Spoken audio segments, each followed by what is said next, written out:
Okay, good morning students. Today we will be talking about the topic of luminous and non-luminous objects. As what is luminous and what is non-luminous objects and what are they and what are the use of it, why are we learning it, and put on a discussion first. So it's from lesson 5 of class 6 from the chapter light. Okay. So let me tell you about the luminous first. The things which produce their own light are called the luminous bodies like stars, the sun, glow, worm, etc. So that means any objects that has their own light, or we can say that can produce their own light, is known as, that kind of object is known as luminous objects. Just the sun. The sun has its own light, or it reflects the light from other objects. Think yourself. The sun will give its own light, or it produces the light from other things. Actually, the sun has its own light, so that's how we can see the visible objects here. So everything has been visible because only of the sun. So that's how we can say the sun is a luminous body. Stars. All these stars are burning balls of gas. Am I right? And from that gases, from that burning filaments, we'll get lights. We'll see the objects visible. So the objects which have their own light is known as luminous body. ठीक छ?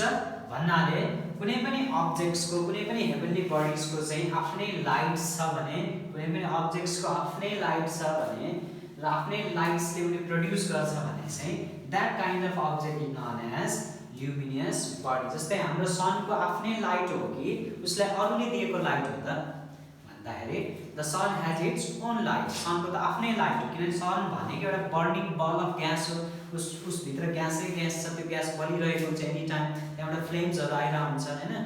So त्यही burning फ्लेम्सहरुबाट नै हामीलाई light provides भइरा हुन्छ. भनेपछि सनसँग आफ्नै light छ, कसैले आएर टर्च लाइट बालेर लाइट बनाइदिएको त होइन.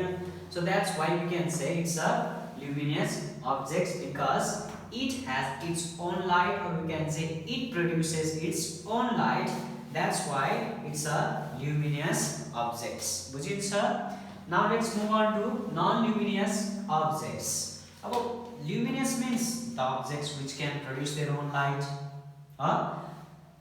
Exactly opposite to the non-luminous. Non-luminous means the bodies or the objects or the things which do not have their own light. Just for आफ्नै light हुँदैन. That kind of objects is known as non-luminous bodies or non-luminous objects. The bodies which do not have their own light are called the non-luminous bodies.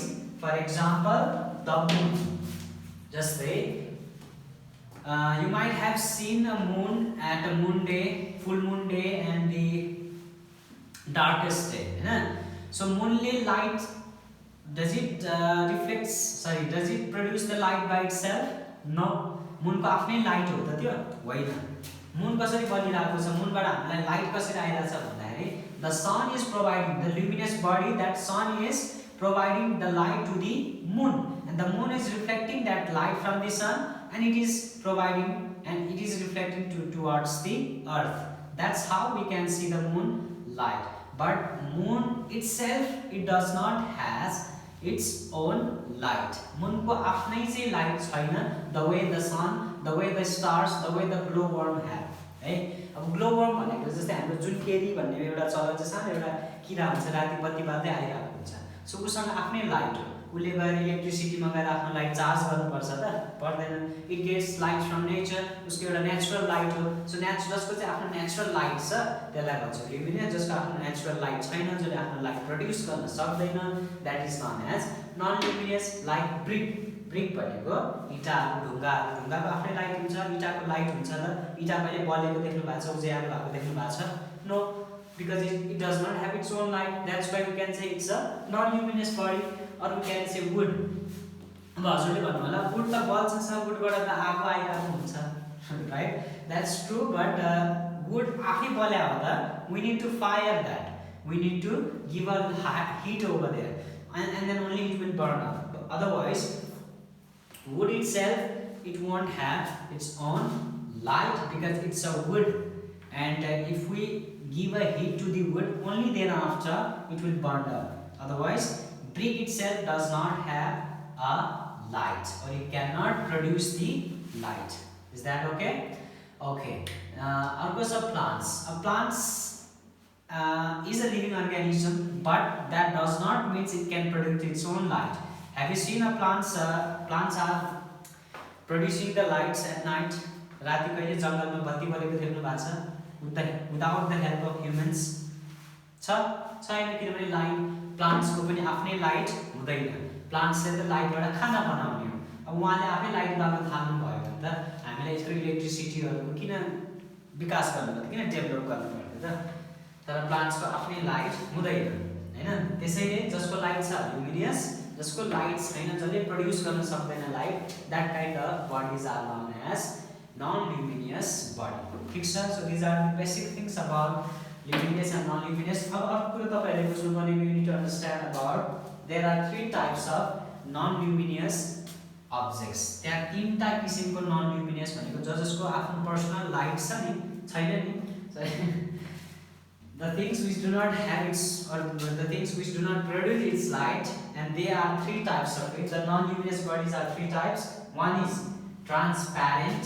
Say it. Transparent. Then after translucent. Translucent. Then after opaque object. So about these three objects are non-luminous objects. Or transparent object भनेको के होला? मैले last time पनि भनिसकेको छु.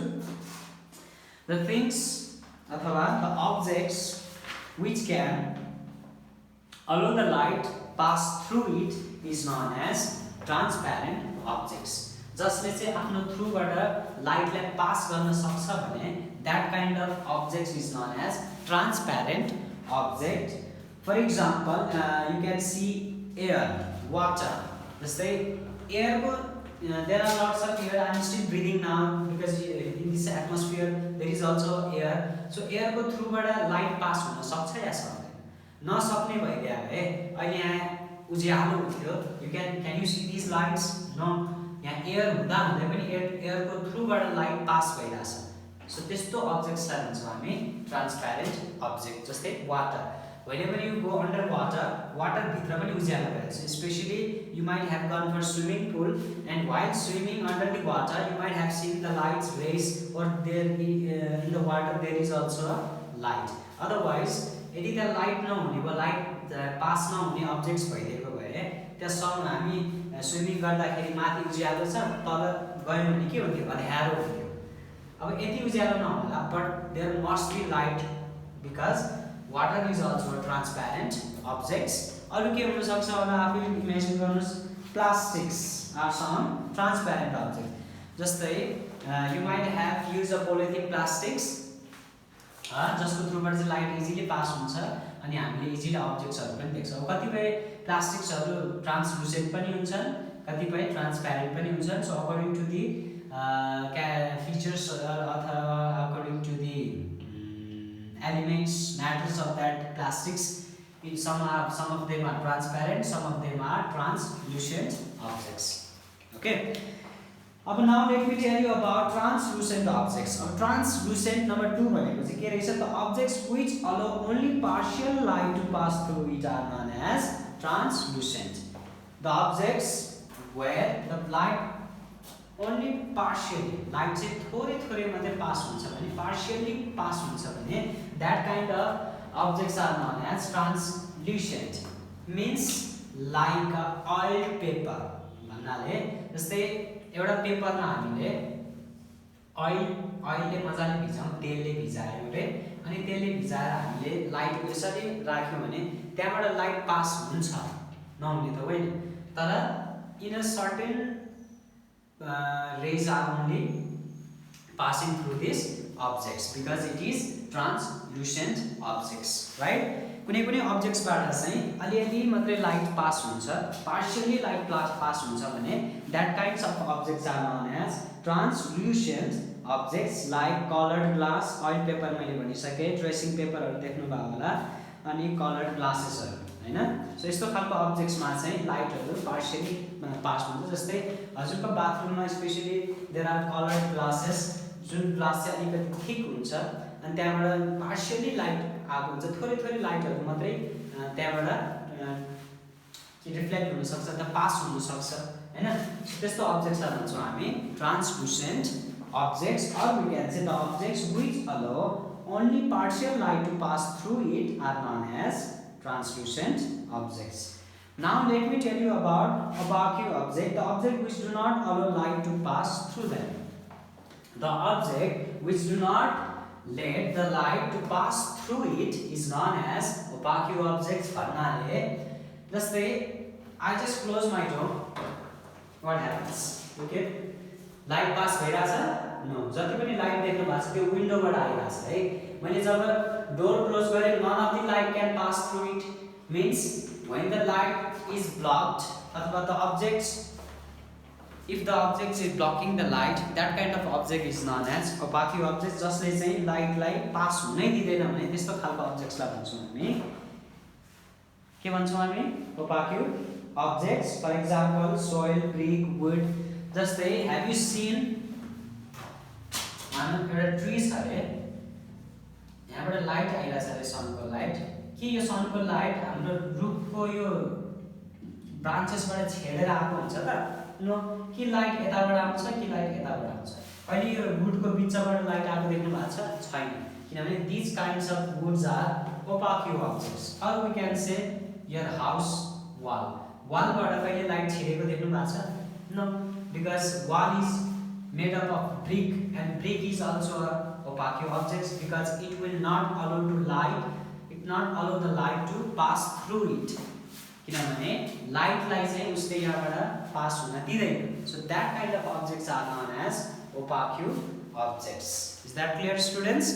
Now these are the basic things about luminous and non-luminous objects and their types. Please read it properly, it's in your book also, learn properly and make a note of it and try to remember it and try to see the objects which are transparent, which are translucent, which are opaque. You can observe by yourself by looking at the sun with the help of friends. Yeah, so that's how we learned about luminous and non-luminous objects. If there is any confusion regarding this chapter, we'll be concerning in our coming classes. For today, thank you so much.